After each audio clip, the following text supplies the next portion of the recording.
அண்ணா பல்கலைக்கழக விவகாரத்தில் அமைச்சர்கள் பதிலளித்து கொண்டு இருக்கிறாங்க. அப்படி இருக்கும்போதும் பாஜகவினுடைய மாநில தலைவர் போராட்டங்கள் அறிவிப்பதோடு கடுமையான சொற்கள் மூலமாகவும் கூட திமுக மீது குற்றச்சாட்டுகளை முன்வைக்கிறாரு. இதற்கு உங்களுடைய பதிலாக என்ன இருக்கு? அண்ணா பல்கலைக்கழகத்தில் நடந்தது என்பது வருத்தத்திற்குரிய ஒரு நிகழ்ச்சி. ஆனால் முதலில் அண்ணா பல்கலைக்கழகம் யாருடைய நிர்வாகத்தில் இருக்கிறது என்பதை பொதுமக்களுக்கு தெளிவுபடுத்த வேண்டியது அண்ணாமலையினுடைய கடமை. அண்ணா பல்கலைக்கழகம் துணைவேந்தரால் நடத்தப்படுகிறது. அந்த துணைவேந்தர் கவர்னரால் நியமிக்கப்படுகிறவர். அந்த நிர்வாகமே அவர் கையில் தான் இருக்குது. அந்த பல்கலைக்கழகத்தினுடைய நியமனத்திலே கூட பல பிரச்சனைகள் இருக்கிறது என்பது எல்லோரும் அறிந்தது. ஏன் எடப்பாடியே அண்ணா பல்கலைக்கழக வைஸ் சான்சலர் நியமனத்தில் அவர் என்னென்ன கருத்துக்களில் ஆட்சி இருக்கும்போது சொன்னார் என்பதை அவர் மறந்து விடுக்க மாட்டார்.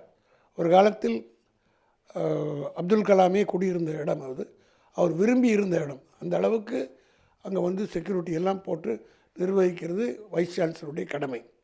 காவல்துறை உள்ளே நுழைய முடியாது. Without the permission of the vice chancellor உள்ள காவல்துறை நுழைய முடியாது.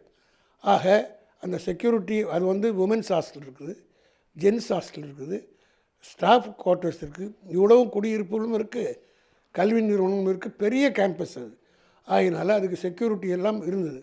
ஆனால் அந்த செக்யூரிட்டி எல்லாம் நியமித்தது வைஸ் சான்சலர் தான். அவர்களெல்லாம் இருந்தார்களா என்ன என்பதை நிர்வாகம் தான் பதில் சொல்லணும். காவல்துறைக்கு இதுக்கு சம்மந்தம் கிடையாது. ஆனால் சம்பவம் நடந்த உடனடியாக 1 மணி நேரம் போராட்டம் நடத்தி கைது செய்யன்னு சொல்லலை. கொடுத்த உடனே அந்த அக்யூஸ்டை பிடித்திருக்கிறாருன்னா அதற்காக காவல்துறையை பாராட்டணும். அதை விட்டுட்டு குறை சொல்கிறார்கள் என்றால் அது மட்டும் இல்லை, அவர் எப்படிப்பட்ட அஃபண்டர் என்பது ஒன்று தெளிவாக வந்துக்கிட்டே இருக்குது. அரசாங்கத்தின் தரப்பில் பதில் சொல்லிவிட்டார்கள். இதற்கு இவ்வளோ குதிக்கிற அண்ணாமலை அவர்கள் பொள்ளாச்சியிலே எத்தனை பெண்கள் பாலியல் செய்யப்பட்டார்கள். எடப்பாடி தானே சீஃப் மினிஸ்டர் இருந்தார். நடவடிக்கை எடுத்தாரா? அந்த ஒரு நீங்கள் டிவியில் தான் நான் பார்த்தேன்.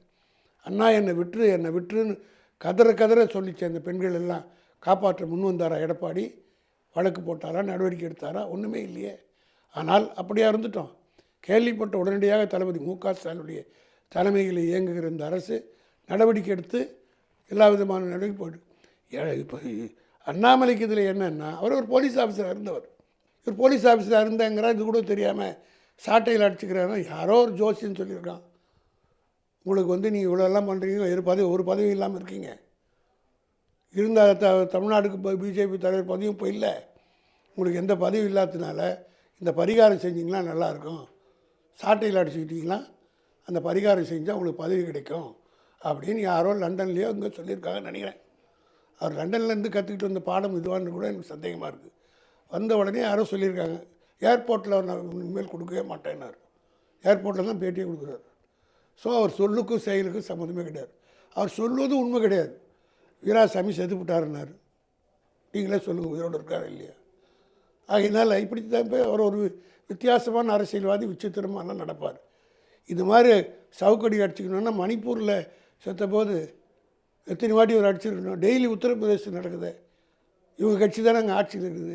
குறிப்பாக இந்த விவகாரத்தில் திமுகவுடைய உறுப்பினர் அப்படின்ற வாதம் முன் வச்சுக்கிட்டே இருக்காங்க. அதுக்கு சட்டத்துறை அமைச்சர் ரகுபதியும் பதிலளிச்சிருந்தாங்க. தொடர்ந்து இணையதளங்கள் மற்ற விதத்தில் எல்லாத்துலேயும் இது முன்வைக்கப்படுது. எதிர்க்கட்சியினரும் குற்றச்சாட்டுகளை முன்வைக்கிறாங்களே, அது குறிப்பாக அதிமுக குற்றச்சாட்டு அது இருக்காரு. அவர் யார் என்னன்றதெல்லாம் அமைப்பு செயலாளர் முறையில் நான் சொல்ல திமுகவுக்கு அவரும் சம்மதம் இல்லை. விவேக் ஒரு பழமொழி சொல்லுவார். ஒரு விட்டு ஒன்று வரும். போலீஸ்காரன் போய் கமிஷனர் எனக்கு தெரியும்ன்ட்டு போகும்போது சொல்லணும், எனக்கு கமிஷனர் தெரியும், ஆனால் கமிஷனர் எனக்கு தெரியாதுன்னு. அதுபோல் அவர் திமுகன்னு சொல்லிக்கலாம், ஆனால் திமுகவுக்கு அவருக்கும் சம்மந்தம் கிடையாது. போராட்டம் நடத்துவதில் நியாயத்தன்மை இருக்கணும். அதாவது எடப்பாடி தான் அவர் முதலமைச்சராக இருக்கும்போது வைஸ் சான்சலர் அந்த அண்ணா பல்கலைக்கழகத்துடைய துணைவேந்தர் நியமனத்திலேருந்து எல்லாத்துக்கும் அரசாங்கத்துக்கு இது பொறுப்பு இல்லைன்னு சொல்லிட்டு அவருடைய கட்சியை போய் போராட்டம் நடத்துறதுக்கு அவர் அறிவிக்கிறாருன்னா அவர் முதலமைச்சராக தான் இருந்தாரா இல்லையா இந்த சந்தேகம் பொதுமக்களுக்கு வருமா? சீஃப் மினிஸ்டராக இருந்து அவரே ஸ்டேட்மெண்ட் கொடுத்துருக்கார். ஜெயலலிதா அம்மாவே சொல்லியிருக்காங்க யூனிவர்சிட்டியெலாம் எங்கள் கண்ட்ரோலுக்கு வரணும்னு சொல்லிட்டு.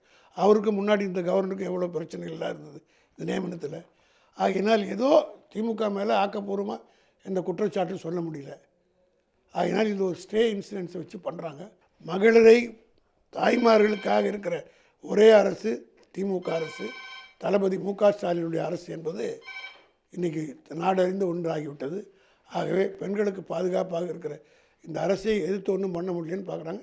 நிச்சயம் இந்த பொள்ளாச்சி சம்பவம்லாம் மக்கள் மறந்துட்டாங்கன்னு நினைக்கிறாரா? இப்போ இதெல்லாம் இப்போ இது சொல்லும்போது அது சொல்ல வேண்டி வருதில்ல. திமுகவை ஆட்சியிலிருந்து அகற்றும் வரை காலணி அணிந்து கொள்ள மாட்டேன் அப்படின்னு சொல்லிட்டு அண்ணாமலை சொல்கிறாரு. அப்படி ஒரு போராட்டம் அவர் நடத்துவார் ஆனால் வாழ்நாள் பூரா அவர் செருப்பு போட முடியாது. எந்த காலத்திலும் அவர் கட்சி ஆட்சிக்கு வர போகிறதில்ல. எங்கள் ஆட்சி அவர் அவ்வளோ சீக்கிரம் இறக்க முடியாது. அதனால் வாழ்நாள் பூரா அவர் மேல் செருப்பு இல்லாமல் தான் போகணும். உடனுக்குடன் செய்திகளை தெரிந்து கொள்ள சன் நியூஸ் பெல் ஐகானை கிளிக் பண்ணுங்க.